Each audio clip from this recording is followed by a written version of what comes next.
தமிழக அரசு தரப்பின் முறையீட்டால் வேங்கை வயல் குடிநீர் தொட்டியில் மலம் கலக்கப்பட்ட வழக்கின் விசாரணை சிபிஐக்கு மாற்றப்படுமா என எதிர்பார்ப்பு எகிரியுள்ளது.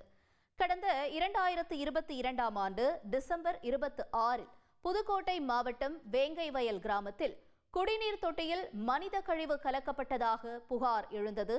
இந்த வழக்கை சிபிஐ அல்லது சிறப்பு புலனாய்வு விசாரிக்க வேண்டும் என உயர்நீதிமன்றத்தில் பொதுநல வழக்கு தொடரப்பட்டன. அவற்றை விசாரித்த சென்னை உயர்நீதிமன்றம் 3 மாதங்களுக்குள் விசாரணையை முடிக்குமாறு சிபிசிஐடிக்கு உத்தரவிட்டிருந்தது. இந்நிலையில் வேங்கை வயல் விவகாரத்தில் சென்னை உயர்நீதிமன்றத்தில் தமிழக அரசு சார்பில் முறையீடு செய்துள்ளது. இந்த வழக்கில் சிபிஐ விசாரணை கோரும் பொதுநல மனுக்களை விசாரிக்க வலியுறுத்தி தலைமை நீதிபதி அமர்வில் தமிழக அரசு வழக்கறிஞர் முறையீடு செய்தார். இதை ஏற்று நாளை வழக்குகள் விசாரணைக்கு எடுத்துக் கொள்ளப்படும் என தலைமை நீதிபதி அமர்வு அறிவித்துள்ளது. இந்த வழக்கில் வீட்ல இருந்தே என்ன பண்ண முடியும் அப்படின்னு யோசிக்காதீங்க. இங்க ஒருத்தர் வீட்லயே சோப்பு தயாரிச்சு மாசம் 3 லட்சம் ரூபாய் சம்பாதிக்கிறார். எப்படின்னு தெரிஞ்சுக்க ஃப்ரீடம் ஆப் டவுன்லோட் பண்ணுங்க.